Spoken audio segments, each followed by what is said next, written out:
جب آقا کریم صلی اللہ علیہ وسلم نہیں رہے تو ہم جی کر کیا کریں گے، ہم لڑ کر کیا کریں گے؟ وہ واپس چلے گئے، لیکن انہی میں حضرت علی رضی اللہ تعالیٰ عنہ کے، آپ نبی کریم صلی اللہ علیہ وسلم کی حفاظت پر ایسے لگے ہوئے تھے کہ ایک بھی تیر سرکار دو عالم صلی اللہ علیہ وسلم کی طرف نہیں آنے پایا، وہ ذات حضرت علی۔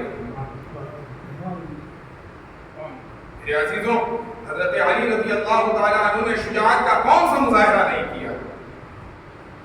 پیدائش سے ہی آپ کی ماں نے آپ کا نام حیدر رکھا تھا، حیدر کا مطلب ہی ہوتا ہے پھاڑنے والا۔ نبی کریم صلی اللہ علیہ وسلم نے آپ کو اسد اللہ کا لقب عطا فرمایا ہے، اللہ کا شیر فرمایا ہے، وہ شجاعت اللہ رب العزت نے آپ کو عطا فرمائی۔ تاریخ کی سب سے عظیم جنگ جسے جنگ خیبر کے نام سے جانا جاتا ہے، وہ جنگ خیبر کہ جس کے بارے میں مورخین یہ لکھتے ہیں کہ کئی دن تک یہ جنگ چلتی رہی، لیکن خیبر کا قلعہ فتح ہونے کا نام نہیں۔ صحابہ اکرام روز جاتے، روز جنگ ہوتی، لیکن وہ واپس آ جاتے اور فتح نہ ہوتی۔ آخر میں ایک دن سرکار دو عالم صلی اللہ علیہ وسلم نے فرمایا کہ کل صبح میں ایسے شخص کے ہاتھ پر علم دوں گا، اسے اپنا سپہ سالار بناؤں گا جسے اللہ پسند کرتا ہے،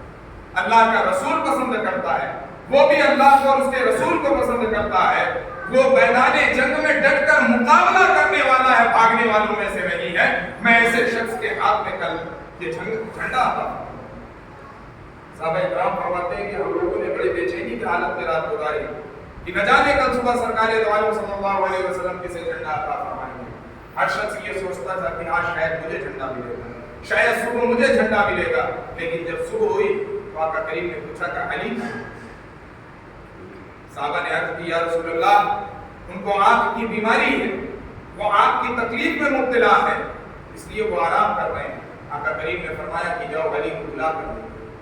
صحابہ اکرام گئے، حضرت علی کو لے کر آیا، آقا کریم نے اپنا لعاب مبارک حضرت علی کی آنکھ پر لگایا۔ حضرت علی فرماتے ہیں کہ میری آنکھ ایسی ٹھیک ہوئی، اللہ نے ایسی شفا عطا فرمائی حضور کے لعاب کے صدقے کہ پھر پوری زندگی کبھی اس آنکھ میں کوئی تکلیف نہیں۔ نبی کریم صلی اللہ علیہ وسلم نے وہ جھنڈا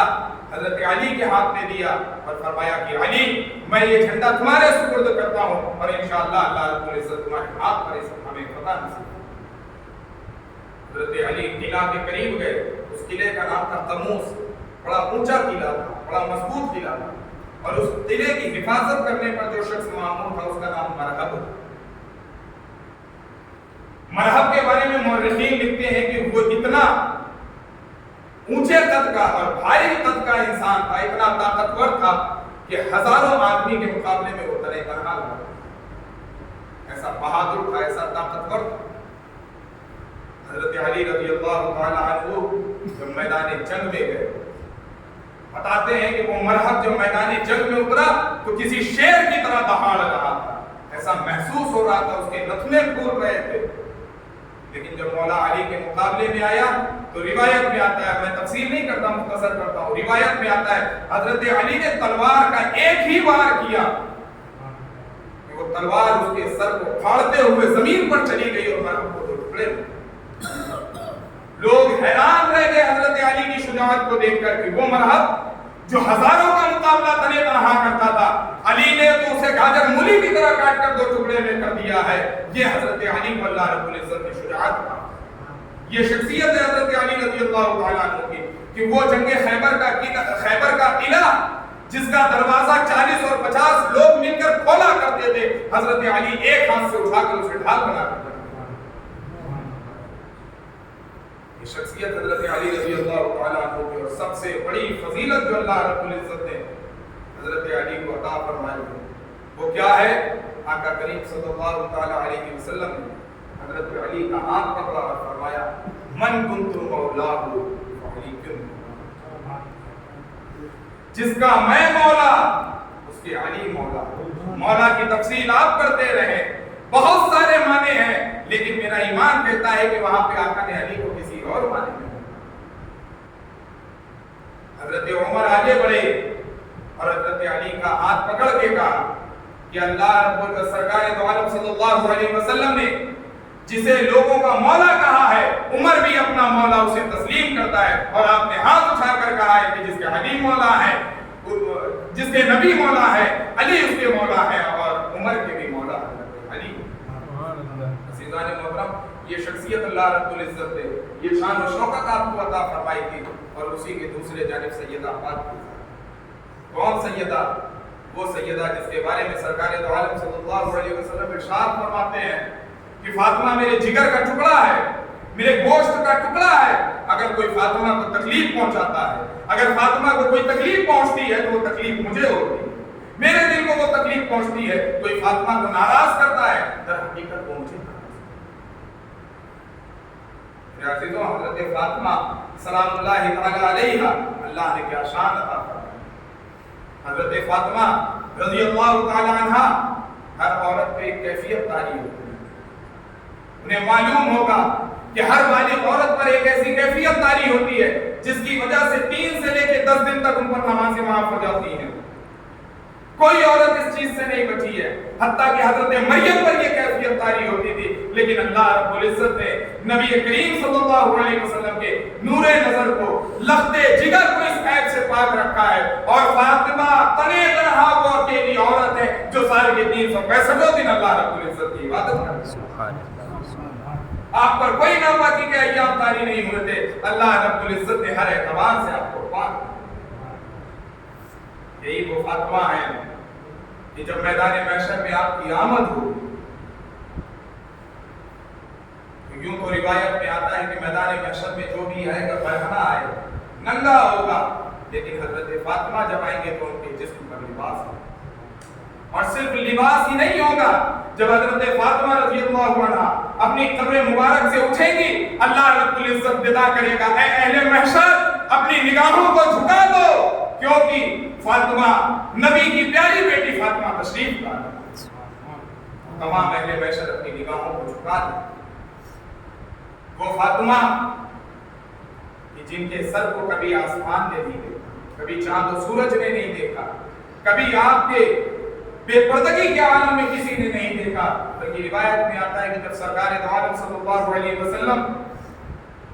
امتیوں کے لیے، اس گنہگار امتیوں کی مغفرت کے لیے غار میں جا کر اللہ رب العزت کی عبادت کرتے تھے، 3 دن سے آپ کو غار میں جا کے اللہ کی عبادت کر رہے تھے، کسی کو پتا نہیں تھا کہ سرکار کہاں چلے گئے۔ مدینے کے لوگ تلاش کرتے پھرتے، کبھی ادھر جاتے کبھی ادھر جاتے، لیکن سرکار کا کوئی پتا نہیں چلتا۔ صحابہ اکرام ایک دن تلاشتے ہوئے نکلے، وہاں پہ ایک چرواہا نظر آیا، اس سے پوچھا کہ کیا تم نے آقا کریم یعنی اس گلیا والے کسی شخص کو دیکھا ہے؟ انہوں نے کہا کہ ہمیں اس کے بارے میں تو علم نہیں ہے، ہاں لیکن قریب سے کسی شخص کے رونے کی آواز آتی ہے،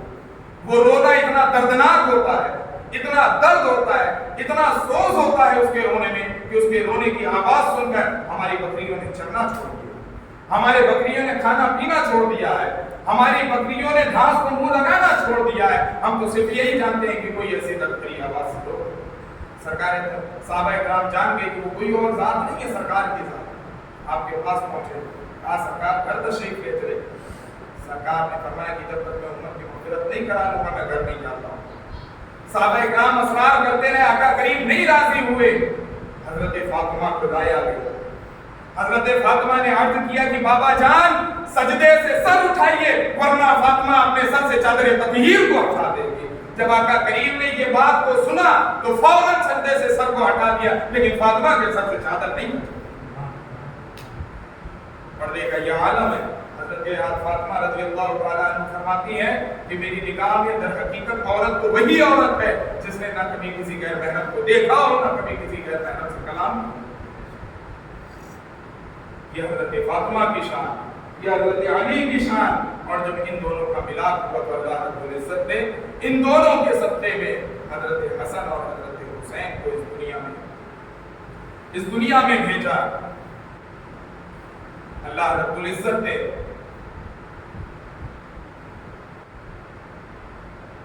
جو فضیلتیں، جو رحمتیں، جو برکتیں حضرت علی اور حضرت فاطمہ رضی اللہ تعالیٰ عنہ کو عطا فرمائی ہے وہ کسی اور نہیں۔ میرے عزیزوں، شریعت کا ایک مسئلہ ہے قرآن پاک کی نص فَانكِحُوا مَا طَابَ لَكُم مِّنَ النِّسَاءِ مَثْنَىٰ وَثُلَاثَ وَرُبَاعَ، نکاح کرو تمہیں جو پسند ہو، ایک نکاح کرو، دو نکاح کرو، تین کرو، چار کی اجازت شریعت۔ سرکار دو عالم صلی اللہ علیہ وسلم نے حضرت علی کے لیے قید لگا۔ آپ فرماتے ہیں کہ علی وہ دنیا والوں کے لیے ہے کہ وہ 4 تک چاہے نکاح کر سکتے ہیں، لیکن جب تک تیرے نکاح میں میری بیٹی فاطمہ ہے، فاطمہ کے ہوتے تیرے لیے دوسرے نکاح کے بھی اجازت۔ صحابہ نے سوال نہیں کیا یا رسول اللہ آپ تو نص کی مخالفت کر رہے ہیں،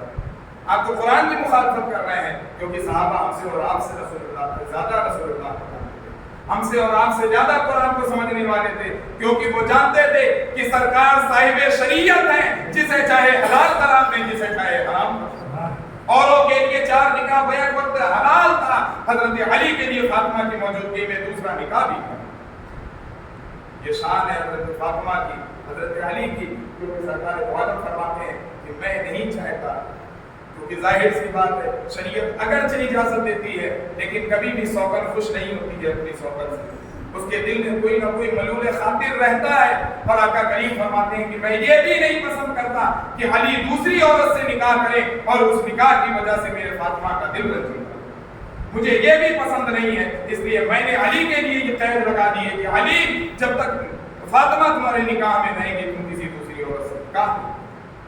عزیزان محترم، یہ دونوں شخصیتوں کا جب اجتماع ہوتا ہے، جب یہ دونوں شخصیتیں جمع ہوتی ہیں تو اللہ رب العزت ان کے صدقے میں ایک حسن دیتا ہے، ایک حسین دیتا ہے، جس سے آگے سرکار دو عالم صلی اللہ علیہ وسلم کی نسلیں چلی ہیں۔ سرکار فرماتے ہیں کہ دنیا والوں کی نسلیں ان کے بیٹوں سے چلا کرتی ہیں، لیکن میں اکیلا تنہا محمد ایسا ہوں کہ جس کی نسل اس کی بیٹی فاطمہ سے۔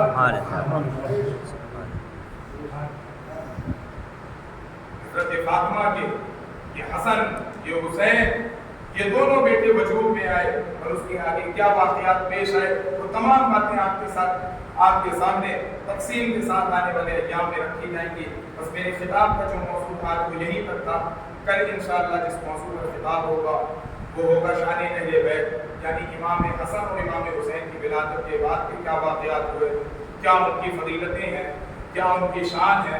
ان کے بارے میں سرکار دو عالم صلی اللہ علیہ وسلم کے کیا فرمان ہے، قرآن میں ان کے بارے میں کیا فرمان ہے، اور کیا اہل بیت کی شان ہے۔ کل انشاءاللہ اس موضوع پر خطاب ہوگا، اور اس موضوع پر جو خطاب ہوگا وہ آپ کی مسجد کی امام جناب فیضان صاحب، یہ ذمہ میں ان کے سپرد کرتا ہوں کہ اس موضوع پر ان کا خطاب ہوگا وہ اس موضوع پر تیاری کریں اور بخوبی اپنے موضوع پر خطاب فرما کر سامعین کے قلوب کو منور و مجلہ فرمائیں۔ حضرات کہنے سننے میں کچھ غلطی ہو گئی تو رب کریم سے دعا ہے کہ اپنے حبیب کے صدقے تو خیر اسے معاف فرمائے۔ استغفر اللہ ربی من کل ذنب و اتوب الیہ، وآخر دعوانا